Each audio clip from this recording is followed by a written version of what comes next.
제가 우리나라에서 일어나고 있는 일들에 대해 하나님께 깊이 여쭈었을 때 그분이 제게 주신 응답은 저를 매우 놀라게 했습니다. 저는 어떤 정치적인 분석이나 전략 혹은 후지럼을 받은 것이 아니었습니다. 제 영혼 깊은 곳에서 느낀 것은 그보다 훨씬 더 심오한 것이었습니다.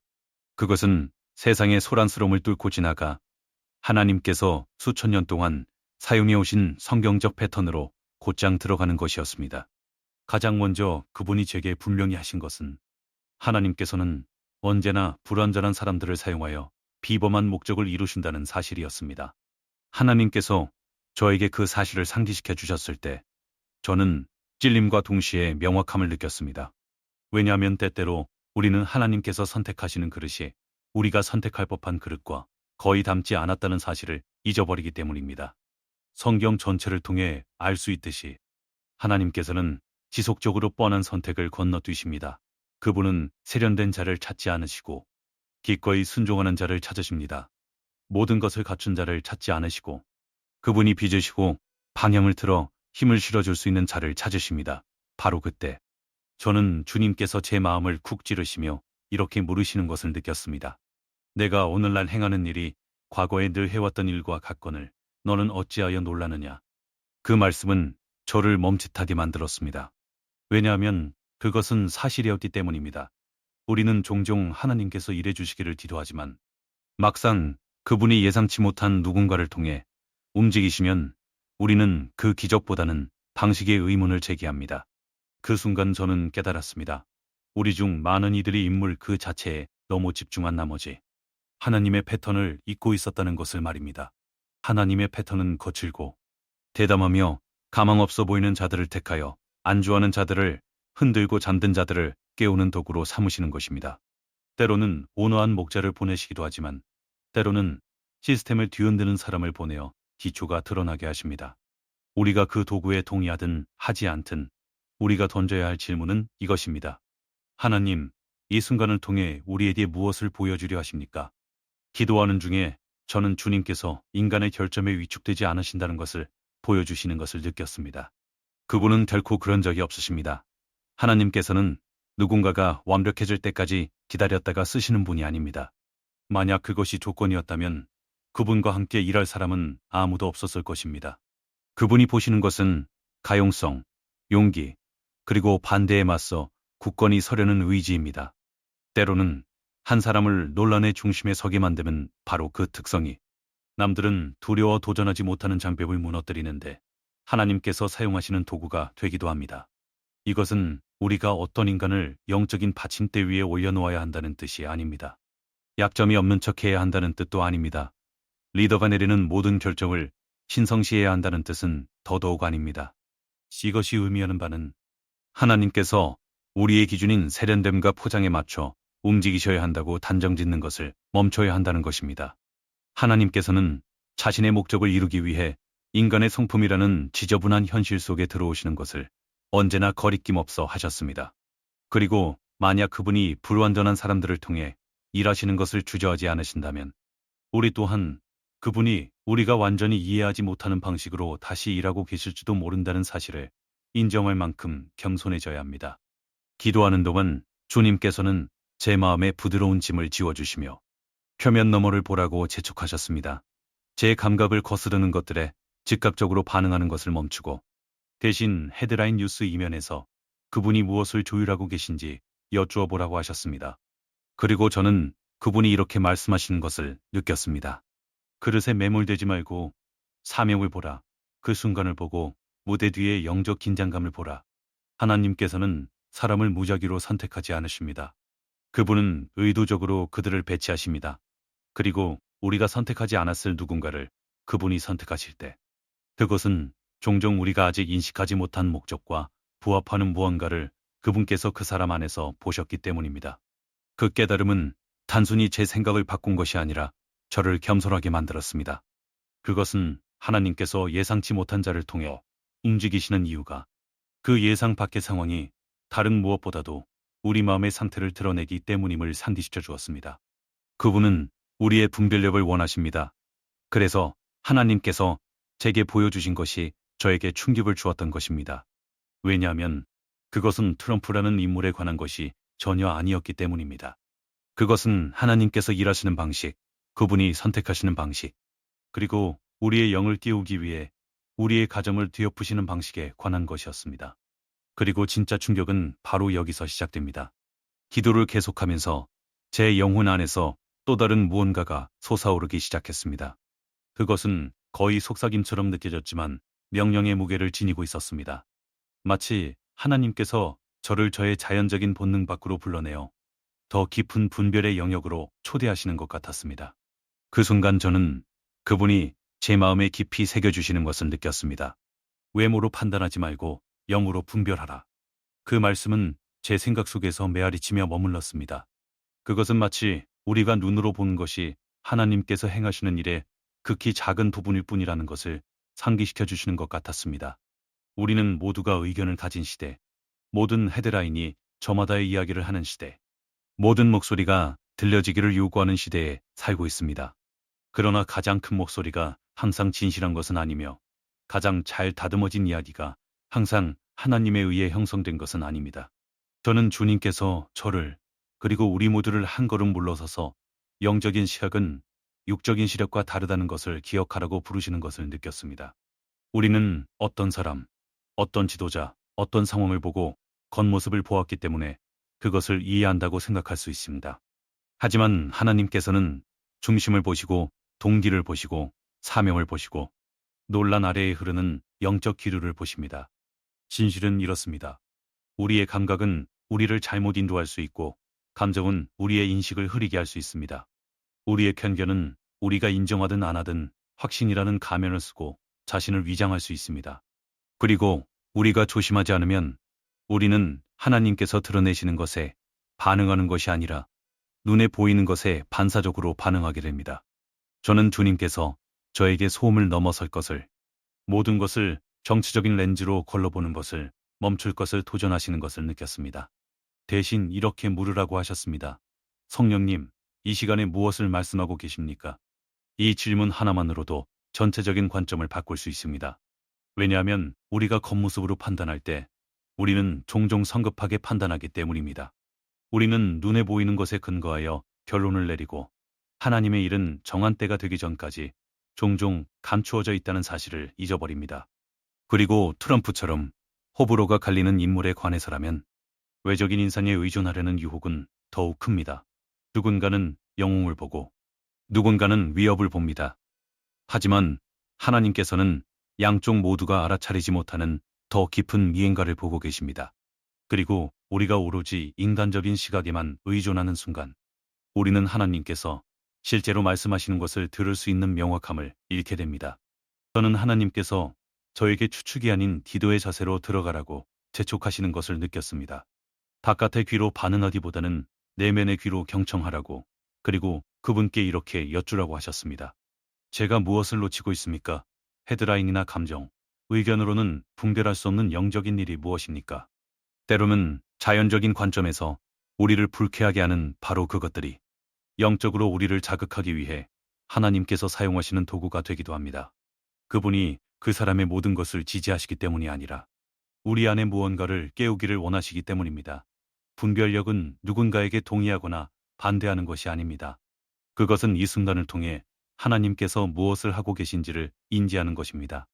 그것은 영적인 분위기, 보이지 않는 싸움, 표면 아래에서 일어나는 변화를 이해하는 것입니다. 주님이 보시는 것을 볼 수 있도록 제 눈을 열어 주소서 라고 말할 수 있을 만큼 민감해지는 것입니다. 설령 그분이 보여주시는 것이 우리가 기대하거나 원했던 것과 일치하지 않더라도 말입니다. 제가 기도할 때 주님께서 심오한 무언가를 강조하시는 것을 느꼈습니다. 우리가 분별을 멈추고 판단을 시작할 때 우리의 마음은 굳어지고 영적 민감성은 약해집니다. 우리는 반응하는 자가 아니라 반사하는 자가 되고 기도하는 자가 아니라 비판하는 자가 됩니다. 그런 상태에서는 우리 자신의 선호도로 상황을 해석하느라 너무 바빠서 신성한 신호를 놓치게 됩니다. 저는 그 사실에 부드러운 찔림을 느꼈습니다.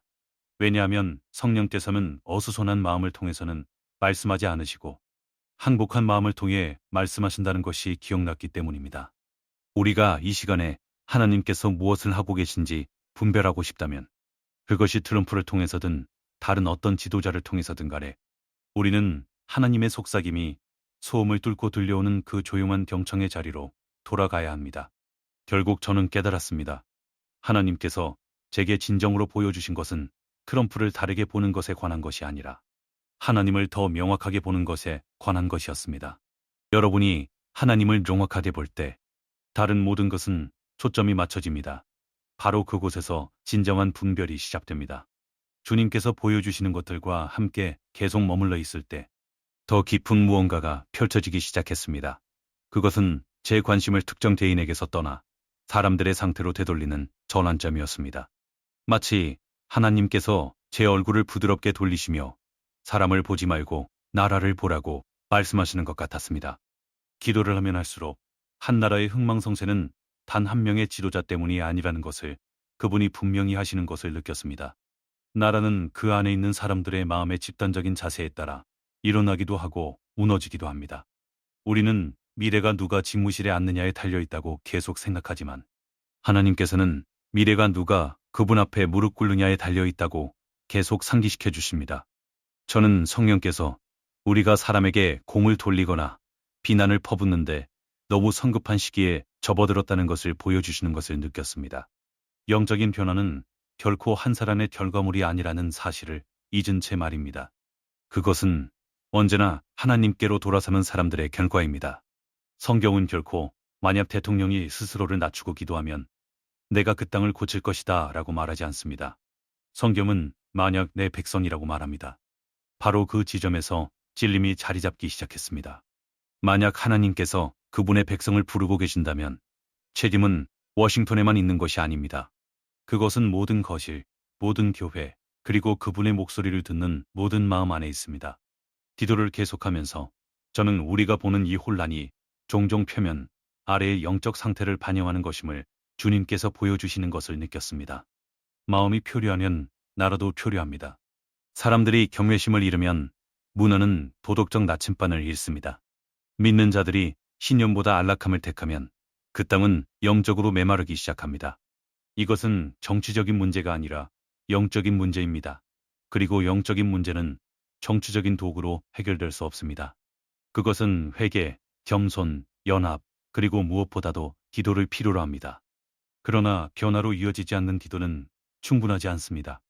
주님께서 제 마음에 두신 부담은 지도자가 변하기를 구하는 것에 관한 것이 아니었습니다. 그것은 사람들이 뛰어나기를 구하는 것에 관한 것이었습니다. 왜냐하면 하나님의 백성이 뛰어날 때 모든 것이 바뀌기 때문입니다. 부흥은 결코 궁전에서 시작되지 않습니다. 그것은 기도의 골방에서 시작됩니다. 권력의 전당에서 시작되는 것이 아니라 마음이 부드러워지고 눈물이 흐르며 교만이 녹아내리는 보이지 않는 곳에서 시작됩니다. 그곳이 바로 나라가 다시 태어나는 곳입니다. 때때로 하나님께서는 나라의 흔들림을 허락하십니다. 처벌이 아니라 준비로서, 파괴하기 위해서가 아니라 드러내기 위해서, 무너진 것을 노출시키기 위해서 말입니다. 우리가 절망하기 위해서가 아니라 회개하기 위해서입니다. 저는 하나님께서 부드럽게 말씀하시는 것을 느꼈습니다. 나는 백악관을 가리키고 있는 것이 아니라 나의 집을 가리키고 있다. 그 순간 저는 이전에 명확하게 보지 못했던 것을 깨달았습니다. 진정한 싸움은 정치적 인물을 둘러싼 것이 아니라 한 민족의 영혼, 그들의 가치, 그들의 연합, 그들의 긍휼, 그들의 거룩함, 그리고 의에 대한 굶주림을 둘러싼 싸움이라는 것입니다. 지도자는 방향에 영향을 미칠 수 있지만 운명을 결정하는 것은 국민입니다. 그리고 국민이 두려움과 분열, 어둠의 무릎 꿇기를 거부할 때 하나님의 권능이 다시 흐르기 시작합니다. 가정들이 그들의 마음을 하나님께로 돌릴 때, 교회들이 오만함 대신 겸손으로 일어설 때, 믿는 자들이 쓴뿌리 대신 용서를 택할 때 나라는 치유되기 시작합니다. 해이 때문이 아니라 변화 때문에 말입니다. 그래서 하나님께서 제 앞에 두신 질문은 이 지도자가 무엇을 할 것인가? 가 아니라 나의 백성이 무엇을 할 것인가? 였습니다. 미래는 정치 연설문으로 쓰이는 것이 아닙니다. 그것은 하나님의 백성의 기도, 회개, 연합, 그리고 용기로 쓰이고 있습니다. 백성이 돌이키면 나라가 돌이킵니다. 백성이 깨어나면 영적 분위기가 바뀝니다. 백성이 하나님께로 돌아오면 그 무엇도 예전 그대로 남아있을 수 없습니다. 바로 거기서 진정한 책임이 시작됩니다. 기도 가운데 머물러 있을 때 이해의 또 다른 층이 열리기 시작했습니다. 무게감과 위로를 동시에 가지고 제 마음에 내려앉은 무언가였습니다. 그것은 지금 우리가 보고 있는 혼란이 하나님께서 물러나셨다는 신호가 아니라는 깨달음이었습니다. 그것은 종종 그분께서 더 큰 명확성을 가져오기 위해 사용하시는 무대입니다. 이 생각과 함께 머물수록 저는 자연적인 세계에서의 혼란이 영적인 세계에서의 혼란을 의미하지 않는다는 것을 주님께서 제게 각인시키시는 것을 느꼈습니다. 우리에게 무질서처럼 느껴지는 것이 어쩌면 신성한 재배열일 수도 있습니다. 성경과 우리의 삶에는 모든 것이 흔들리는 것처럼 보이는 계절이 있습니다. 낡은 시스템이 무너지고 익숙한 패턴이 더 이상 작동하지 않으며 사람들은 불안하고 확신이 없으며 심지어 두려움을 느끼기도 합니다. 그러나 반복해서 나타나는 패턴은 동일합니다.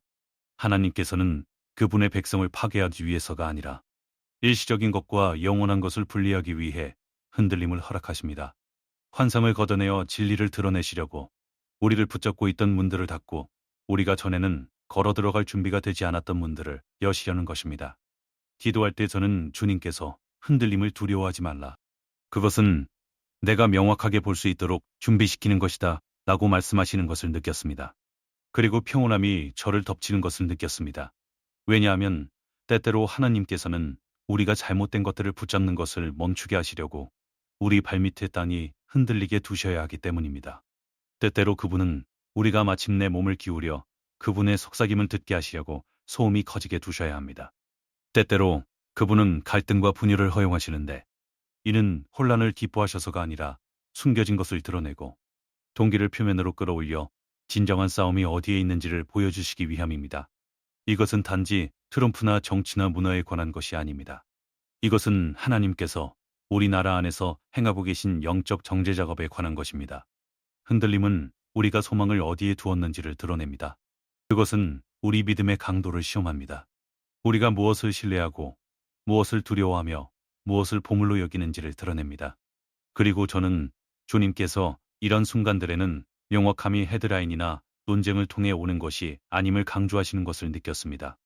명확함은 계시를 통해, 기도를 통해, 경청을 통해, 그리고 하나님께서 항복한 마음에게 말씀하시는 조용한 순간들을 통해 옵니다.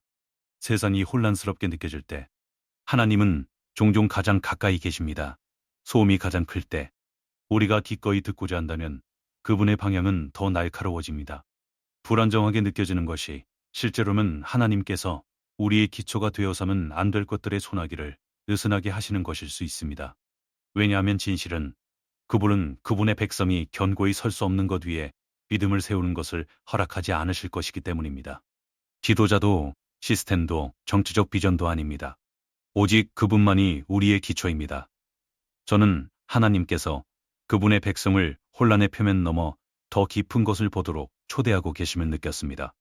영적인 전투는 좀처럼 질서정연해 보이지 않으며 돌파부는 종종 혼란과 함께 시작되고 하나님의 가장 위대한 사역은 대개 좌절처럼 보이는 순간들이 선행된다는 것을 인식하도록 말입니다.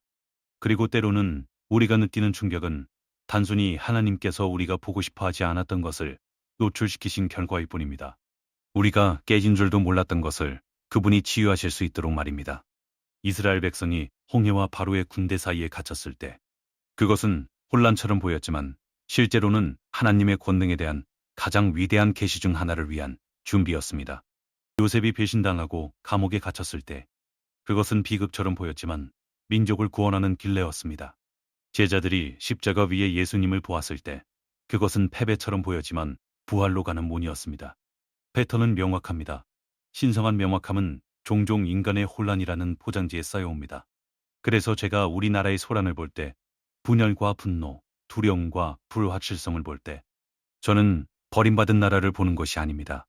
저는 제 위치를 찾아가고 있는 나라를 봅니다. 저는 하나님께서 딱딱한 것들을 깨뜨리시고 진실을 드러내시며 마음들을 깨우시고 그분의 백성을 더 깊은 분별력과 더 강한 믿음으로 부르시는 것을 봅니다. 왜냐하면 하나님께서 흔들림을 허락하실 때는 결코 목적이 없지 않기 때문입니다. 바로 거기서 진정한 명확함이 시작됩니다. 제가 계속 기도하며 주님께서 드러내 보여주신 모든 것을 묵상할 때 또 다른 진리가 제 영 안에서 부드럽지만 확고하게 떠오르기 시작했습니다. 모든 것을 올바른 관점으로 가져다주는 진리였습니다. 그것은 하나님의 눈에 비친 리더십은 결코 유명세나 카리스마, 대중의 박수에 관한 것이 아니었다는 깨달음이었습니다. 리더십은 언제나 청지기 직분에 관한 것이었고 책임감에 관한 것이었으며 자신보다 더 큰 무언가를 위탁받는 것에 관한 것이었습니다. 이것을 묵상하면 할수록 세상이 아무리 시끄러워져도 그분의 리더십에 대한 정의는 결코 변하지 않는다는 것을 하나님께서 상기시켜 주시는 것을 더 분명히 느꼈습니다. 우리는 명성이 영향력으로 오해받고 영향력이 권위로 오해받는 시대에 살고 있습니다. 사람들은 종종 인물을 그들의 어깨가 감당할 수 있는 것 이상으로 높이 치켜 세웁니다. 그들은 자신의 희망, 두려움, 기대를 한 개인에게 부착합니다. 마치 어떤 인간이 오직 하나님만을 위해 예비된 역할을 수행할 수 있는 것처럼 말입니다. 저는 주님께서 제 마음을 당기시며 이렇게 말씀하시는 것을 느꼈습니다. 세상적인 인정과 영적인 사명을 혼동하지 말라. 나의 사명은 인기가 아니라 목적에 뿌리를 두고 있다. 제가 우리나라의 풍경을 바라보았을 때, 그리고 심지어 트럼프를 바라보았을 때, 저는 하나님께서 지도자의 척도는 그들을 둘러싼 소음이 아니라 그들에게 맡겨진 청지기 직분임을 보여주시는 것을 느꼈습니다. 그들이 책임의 무게를 어떻게 짊어지는지, 압박에 어떻게 반응하는지, 반대를 어떻게 쳐나가는지, 그리고 그들이 하나님의 목적이 성취되도록 문을 여는지 닫는지가 역사의 한순간을 결정합니다. 그것이 진짜 시험입니다. 사람들이 환호하느냐가 아니라 하나님께서 그들을 통해 일하실 수 있느냐입니다. 저는 하나님께서 저와 우리 모두에게 표면적인 수준의 주의를 뺏기지 말라고 경고하시는 것을 느꼈습니다. 인물에 매료되지 말고 단순히 우리가 소중히 여기는 것을 위해 싸우거나 우리가 듣고 싶어하는 말을 해준다는 이유만으로 누군가를 받침대 위에 올리지 말라고 하셨습니다. 왜냐하면 우리가 인간을 너무 높이 치켜 세우면 우리는 필연적으로 실망에 빠지게 되기 때문입니다. 어떤 지도자도 우리의 구원자가 되라는 압력을 견딜 수 없습니다. 어떤 지도자도 우리의 영적 기대의 무게를 짊어질 수 없습니다. 오직 하나님만이 하실 수 있습니다. 하나님께서 지도자에게서 찾으시는 것은 완벽함이 아니라 자세입니다. 흠없는 성품이 아니라 자원함입니다. 결백한 명성이 아니라 빚어지고 교정되고 지시받고 신성한 필요의 순간에 쓰임받을 수 있는 수용력입니다. 그리고 때로는 거칠고 대담하며 대립적이거나 파격적으로 보이는 지도자들이 온화한 목소리로는 결코 접근할 수 없는 공간을 부수고 여는데 하나님께서 사용하시는 바로 그 사람들입니다. 하지만 그럴 때조차 그들의 임무는 하나님을 대체하는 것이 아니라 그분의 목적을 섬기는 것입니다. 기도하면서 저는 우리가 어떤 지도자에 대한 감탄이 우리가 그들을 지지하든 반대하든 상관없이 하나님께 대한 우리의 헌신을 가리도록 허용해서는 안 된다는 깊은 확신을 느꼈습니다. 지도자는 한순간의 청지기이지 우리 소망의 근원이 아닙니다. 지도자는 도구이지 운명의 설계자가 아닙니다. 지도자는 그릇이지 기초가 아닙니다. 우리가 그 사실을 놓치면 우리의 믿음은 신성한 힘의 닻을 내리는 대신 인간의 연약함에 뒤엉키게 됩니다. 이것이 바로 하나님께서 신자로서 우리의 책임은 지도자를 숭배하거나 악마화하는 것이 아니라 그들의 역할을 분별하는 것임을 계속 강조하신 이유입니다. 하나님께서 허락하신 권위를 존중하되 궁극적인 권위는 오직 그분께만 있음을 기억해야 합니다. 왜냐하면 우리가 청지기 직분을 이해하게 되면 우리는 지도자들이 완벽하기를 기대하는 것을 멈추고 그들이 효과적이기를 기도하기 시작하기 때문입니다. 우리는 그들을 우상화하거나 비방하는 것을 멈추고 그들을 통해 하나님의 뜻이 이루어지기를 중보하기 시작합니다. 저는 주님께서 영웅을 찾지 말고 나의 손을 보라고 말씀하시는 것을 느꼈습니다. 왜냐하면 그분의 손이 지도자 위에 있을 때 그들의 약점조차 간증의 일부가 될 수 있기 때문입니다. 그리고 그분의 손이 거두어지면 그들의 강점조차 그들을 지탱할 수 없습니다. 리더십은 청지기 직분이며 청지기 직분은 박수가 아니라 언제나 순종, 겸손, 그리고 목적으로 측정됩니다. 바로 거기서 진정한 리더십이 시작됩니다. 주님께서 펼쳐 보여주신 모든 것을 놓고 기도를 계속할 때 부드럽지만 부인할 수 없는 무게로 제 영혼에 내려앉은 마지막 진리가 하나 있었습니다. 그것은 소리치지는 않지만 무시할 수 없는 종류의 진리였습니다. 그것은 우리의 소망, 우리의 진실하고 흔들리지 않으며 영원한 소망은 결코 어떤 인간에게도 두어서는 안 된다는 산디였습니다. 지도자에게도 운동에도 한순간에도 아닙니다. 우리의 소망은 오직 하나님께만 두어야 합니다. 그것을 묵상하면 할수록 특히 격동의 시기에 강해 보이는 사람, 대담하게 말하는 사람, 우리가 두려워하는 것에 맞서 싸우는 사람에게 매달리는 것이 얼마나 쉬운 일인지 깨닫게 되었습니다. 불확실성이 커지면 인간의 마음은 자연스럽게 안정감처럼 느껴지는 무언가나 누군가에게 손을 뻗습니다. 저는 하나님께서 내가 사용하는 자와 통치하는 자를 혼동하지 말라고 말씀하시는 것을 느꼈습니다. 그 구분은 지금 그 어느 때보다 중요합니다. 하나님은 지도자를 통해 일하실 수 있지만 그 지도자가 우리의 구원자는 아닙니다. 하나님은 시스템에 도전하기 위해 목소리를 높이실 수 있지만 그 목소리가 우리의 해방자는 아닙니다. 아무리 영향력 있고 용기 있고 중요한 사람이라 할지라도 그들은 단지 사람일 뿐입니다. 유한하고 결점이 있으며 일시적인 존재입니다. 그리고 만약 우리가 우리의 소망을 인간에게 단내린다면 그가 누구이든 간에 우리는 결국 흔들리게 될 것입니다. 영원하지 않은 것은 영원한 폭풍 속에서 우리를 붙잡아 줄 수 없기 때문입니다. 저는 주님께서 더 깊이 들여다보라고 정치적 드라마와 감정의 파도를 넘어 그분만이 나라들의 운명을 쥐고 계심을 인식하라고 재촉하시는 것을 느꼈습니다. 지도자는 오고 가고 운동은 일어났다 사라지며 제국은 번성하다 역사의 페이지 속으로 사라집니다. 그러나 하나님은 영원하십니다. 그분의 보좌는 선거 대상이 아닙니다. 그분의 권능은 대중의 지지에 좌우되지 않습니다. 그분의 완묵은 문화적 조류에 따라 이동하지 않으며 그분의 계획은 인간이 실패하거나 성공한다고 해서 취소되지 않습니다. 이 진리는 엄숙한 명확함과 깊은 위로를 동시에 가져다 주었습니다.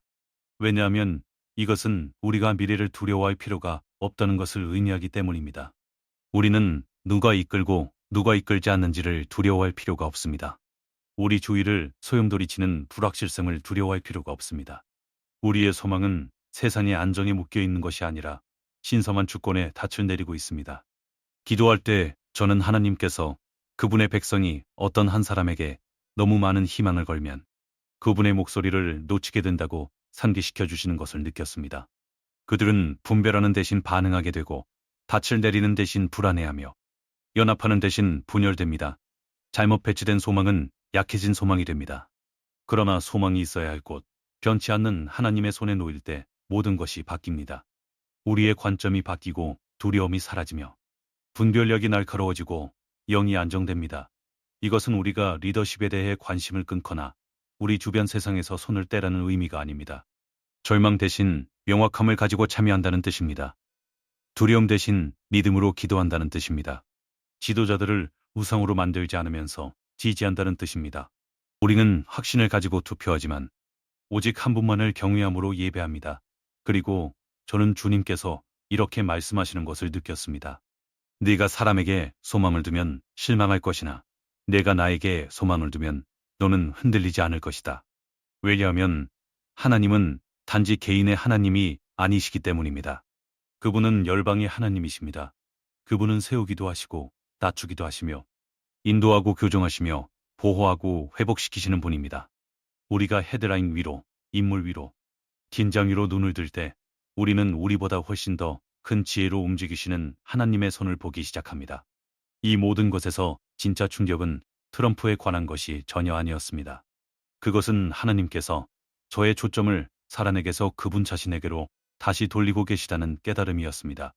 오직 그분 안에서만 소망이 굳건하고 변함없으며 승리하기 때문입니다. 바로 거기서 진정한 소망이 시작됩니다.